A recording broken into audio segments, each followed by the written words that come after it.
And hey, everybody. Well, this is my third attempt at getting this recorded, so let's keep our fingers crossed. I'm going to look intently at my little recording buttons down here to make sure that this is doing it correctly. So, catching up from the whatever happened to Monday's class recording, got 18 minutes into it and it just stopped recording, and just finished recording this and went to process it, and there was no recording. So I don't know what's going on. Anyways, let me see if I can go through this quickly. Started getting tired of listening to myself. So the question I had from Gus before I was so rudely interrupted, what do you think the major changes of distribution and direct sales that Treasury Wine Estates just announced? And a worry because that Gus has, because KendallJackson in the 1990s made a similar kind of a change in distribution, and had very far-reaching implications, especially in restaurant placements of their Chardonnay. And so I thought I'd give a little background and go over that to give some clarity to what's going on. Let me go ahead and share my screen, make sure that my recording's still going. Hang on a second. Okay, so it looks like the recording is still going. See? All right. So the question, what kind of changes might that create, downstream in the supply chain? And the background for KendallJackson, in the 1990s, they decided they were not happy with the representation by their California distributor. So as you'll remember, wineries have the option in their own state to get a wholesale license. You don't cut out the distributor or the wholesaler, you become the distributor or the wholesalers. And they did that in the state of California. They started their own distribution entity, because also with the volume of wines they had to very carefully look at the logistics and being able to have warehousing in various parts of the state, be able to provide on-demand service to the grocery stores, to the retail stores, to the restaurants and hotels. And so this was not a simple little decision. It was a very important one. One of the things that perhaps they didn't look as closely at is some of the services provided by the large distributors. And the first point is that the wine business is very relationship oriented, and the distributors throughout the country have salespeople in the stores every day. They've got telephone sales. They've got the ability to make emergency deliveries, and they're there every week, day in, day out, or week in, week out. So that's very important. And then the relationship that they have with the gatekeepers at the next level, the buyers, the sommeliers, the managers, the wine departments, etc. Very important. And they also have very sophisticated, many times, wine list printing operations that they provide as a free service in return for being well represented on the wine list. And an awful lot, it surprises many people to find out that an awful lot of restaurants just simply turn over their entire wine list to a distributor. Say, here, you manage it. It's actually not a stupid way of doing business, and especially if you don't want to pay for somebody to have the expertise and to take all that time that goes into managing the wine list.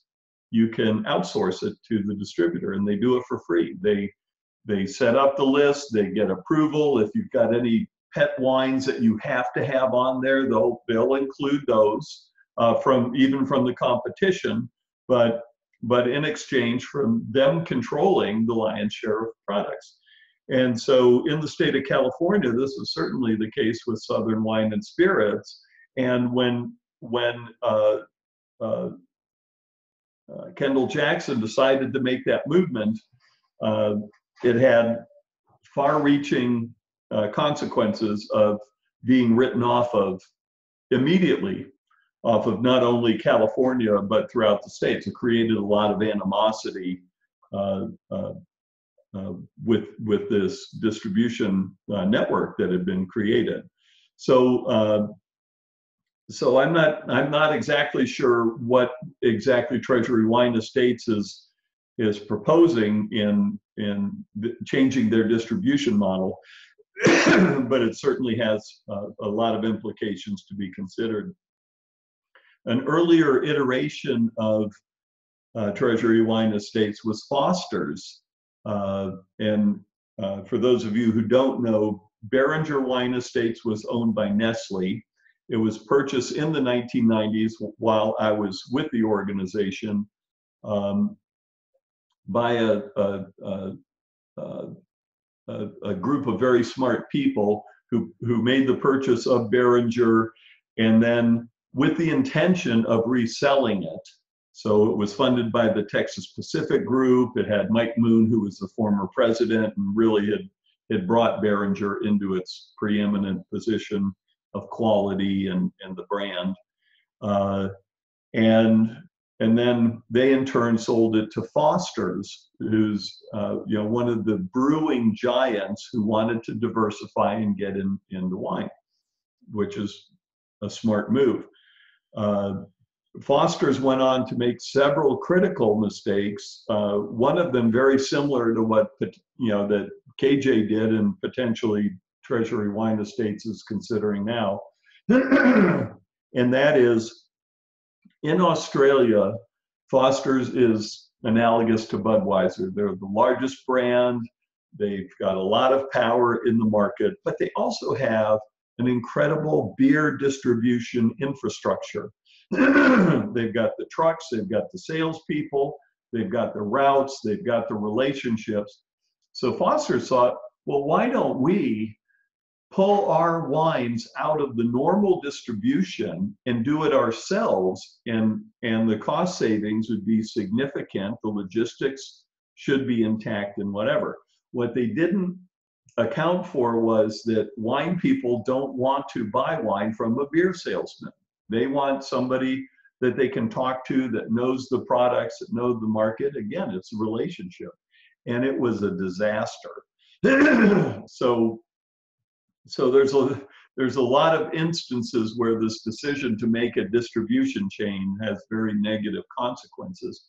And there were several decisions that were made simultaneously with Foster's, and these were, number one, self-distributing in Australia, thinking that was a great idea. Number two, they were playing the international monetary market and buying and selling of currency, and made some mistakes and ended up, it's frankly gambling, and you're trying to hedge against rise and fall of your own currency or of other currencies. So you can buy, for example, if the value of the dollar goes down, you can buy currency, and then when you're ready to sell your goods, you've already paid for things, or you've got a capital account that you can play against. But it can real easily go south on you, and you think you bought at the bottom and it goes down even further, then you're stuck. You've actually bought your money at a higher price.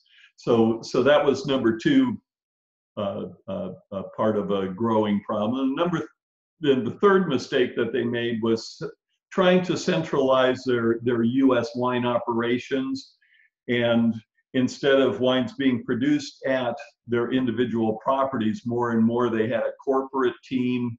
They centralized productions in South Napa and down at Meridian Vineyards and so forth. And that had a devastating effect on what the expectations of the market are in terms of people and knowing the winemaker and having the production done at the estate or the local facility in Paso Robles or Sonoma or Napa or this and that. And what that ended up was to actually be a financial disaster that created $1 billion write-down in the value of then what was called Beringer Wine Estates. And it created the spin-off. Then they spun the business off so they could position it as a separate entity and created Treasury Wine Estates. So these are the kind of inner workings of these large wineries and businesses that really have to be considered. and I don't know what's going to happen for Treasury Wine Estates, but if it's true that they're looking to pull away from Southern Glazers in California, I don't believe they can do it in Florida. I'm not sure of the legal status of having your own distribution, but they may be considering a change of distributors, and the implications could be far-reaching. And Gus's second question is, in the annual report, Treasury Wine Estates had purchased Diageo, which is Seagram Chateau and Wine Estates, includes a lot of Bordeaux properties and brands, a large Burgundy portfolio, and then a portfolio of other wines, including things like Sterling Vineyards and others. So Diageo was never fully realized as one of the powerhouse wine companies, but they were very well established and also had certain niche wines that were very important in the market on an international basis. So Treasury purchased that, and completing the integration is actually something that never fully really happens. What I mean by that is that I was also part of Seagram Chateau and Estates Wine Company in the state of Georgia many years ago, back when I was young. I've been everywhere. And Seagram Chateau and Wine Estates, really strong Bordeaux futures and on-hand inventory business. And they made a purchase of Torres, the Spanish wine company. So they became the importer of record for all the Torres wines from Spain and from Chile.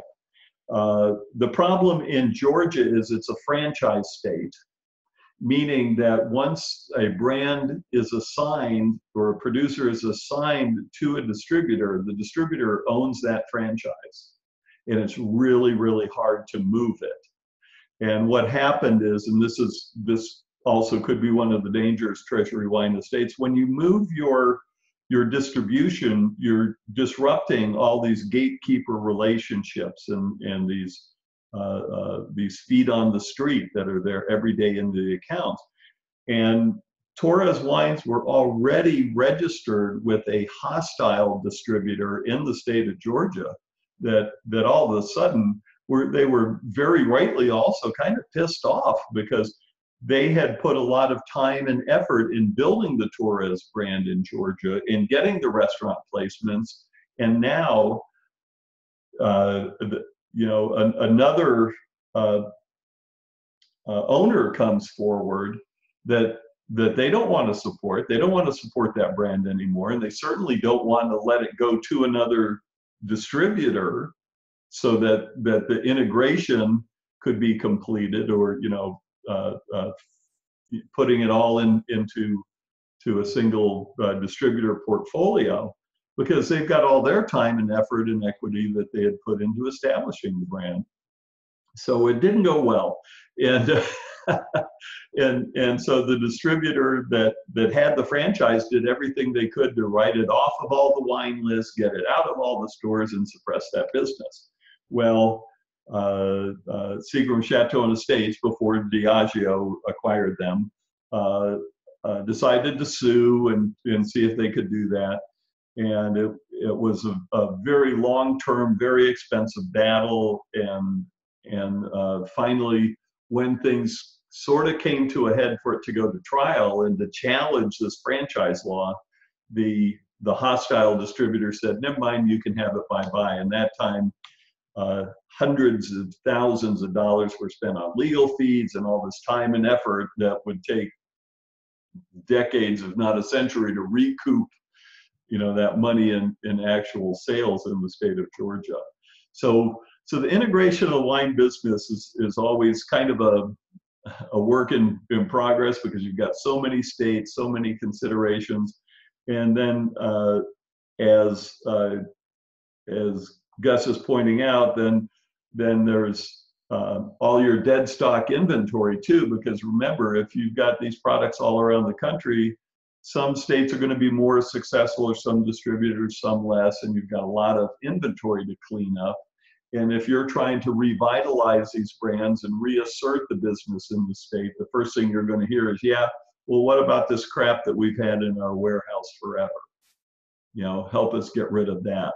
So they're trying to deal with that as part of the integration, and proof positive that it's not complete. It's complete up to whatever point they were able to do, but they're trying to get rid of old stocks. And old stocks you can do through, and Behringer's Treasury Wine Estate's a large enough organization that they can offer special discounting. They can do an employee sale, and they've got thousands of employees. And certainly I used to buy lots and lots of cases of really good stuff that was simply old stock, and you're trying to focus on the new releases and reestablishing the business. You don't want to be doing a bin end sale or a dead stock sale, out into the market, because then you disrupt that. So again, a lot of considerations in how to deplete the stocks. And this is why also cruise ships and airlines will have a very, very pennies on the dollar price that they'll pay for wine, but you can tender an offer at pennies on the dollar and say to the airline, we can let you have this, especially with the higher end wines, for business class, first class service, but also for the airport lounges and so forth. And there's a whole separate business that I think we touched on, which is airlines, cruise ships, military bases, duty free, and that kind of stuff. So that's another alternative for especially larger companies with old stocks of still good quality wines, and maybe even better quality wines, but they don't want to sell them into the market and disrupt, the current stocks and whatever. I had a really good friend at Behringer. His name is Charles Humbert. I need to send Charles a note, and haven't talked to him for years, but he was an accountant with Nestle. And when Nestle went into the wine business in 1970, they said, we want you to do an assessment of all the inventories and of this business. And they've got distribution all around the country, and it's Behringer and these other brands. Plus they had an import company called Cross and Blackwell Cellars that they had purchased. And Charles was talking about how screwed up the wine business is versus food distribution, when you can have 26 turns of inventory a year. Well, in the wine business, you got one. If you're making and selling the wine all in 1 year, you've got one turn of inventory a year. If you're aging the wines and so on, you can't even come close to that. You're turning wine in 4 years from time of production. And so Charles was saying, yes, I learned a lot of new things about practices and accounting and logistics. And I was taught LIFO, which is the accounting practice and inventory. The last in is the first out of the warehouse. That's the LIFO system, last in, first out. There's FIFO, and that's the first in is the last out, and that's very common. I learned that in accounting school, but I've never seen the fish method in the wine industry. I said, fish, what the hell is that? He says, first in, still here. He was referring to these stocks of inventory all around the country in distributors and stores and their own warehouses. And what's this stuff still doing here? That was kind of funny. Okay. So anyways, hopefully that addresses the questions Gus had. And let me make sure we're still recording. Looks like we're still recording. And then Tim Morris also had a question concerning wines on the internet, and in particular Club W, which is doing a makeover. It's now Wink, W-I-N-C, I guess. And Tim's question is where do these wines come from? You know, how do they manage their business? How do they create their portfolios? And so this is an interesting conversation from the standpoint that very often they'll start the wine club and they might actually have relationship with wineries and brands, and then they're a marketing and transaction service that, so they'll establish relationships with wineries and brands, but more and more what they want to do is they want to have the most control, have their own brands, and so they'll almost inevitably establish that by doing shiners and bulk wines and custom crush products. The way to figure out what they're doing is by understanding how labeling works. And you can do this when you're in a store. Turn the wines over and see what's produced and bottled, vinted and bottled. Traditional wine education programs have most of this information available on a regular basis. And all you have to do is really kind of Google wine label produced, bottled, vinted. And you can go to the TTB site, and here's something by the Wine Spectator that says, does it mean anything when a wine label says bottled by? And yes, it does. It means it was actually bottled by whoever the producer of record on the label is, which might not be the winery, okay? So there's a number of things, and then if you go to the TTB site, you can see very specifically, they will give you what produced by or made by means: fermented 75% or more of the wine, etc. What does blended by, what does cellared by mean? So in terms of what this company is doing, remember that this is not some new thing that's just wine clubs and modern winemaking. This has been going on for hundreds of years, and through negociants and co-ops and whatever in Europe, it was actually how most of the business was done. So basically, they could go to a producer in Beaujolais that does custom work. They bring in their own artwork. They create their brand name, or the producer might have a brand that's applicable, and so they negotiate, and this is why the word negotiate. They negotiate with the producer, say, we want, you know, this product. Here are our pricing requirements. They taste the wines. The wine might even be blended specifically for their flavor profile needs, and then you're in the Beaujolais business.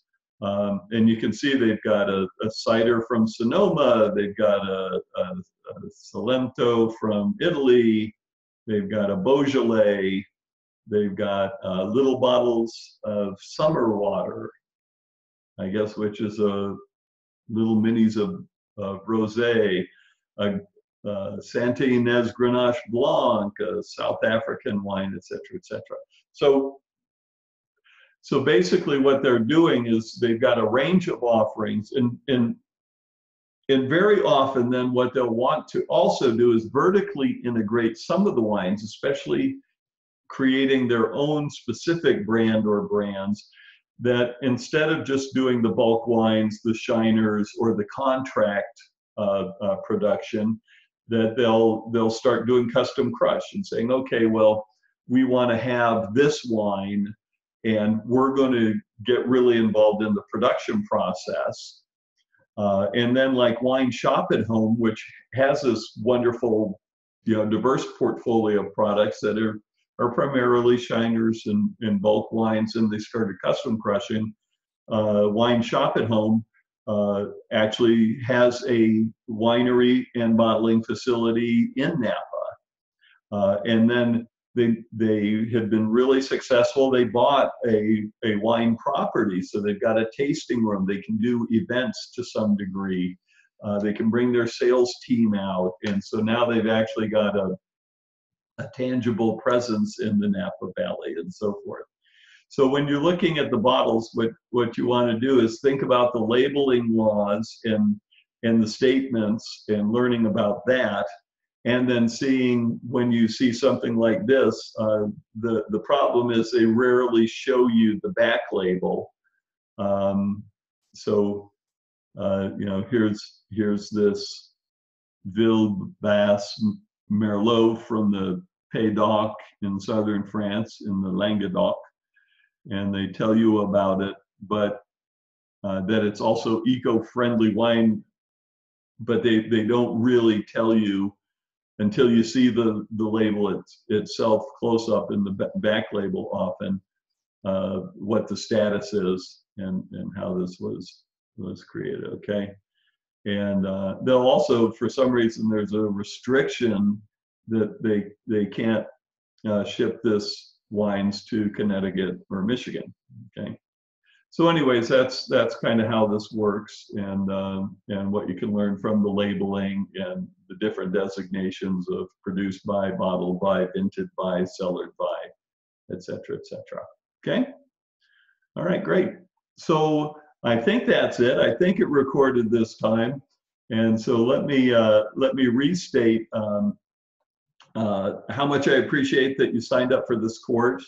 I have had conversations with most of you in addressing your needs, and also long-term for your MW studies, for your job searches, if you're starting a winery or considering a wine business or wine-related business.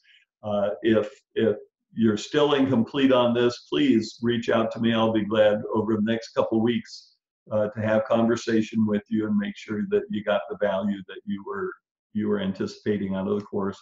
I love teaching this class. I don't love having to redo the same thing 3 times to get the recording right, but that does happen, and I see it's recording up here. That's what it's saying.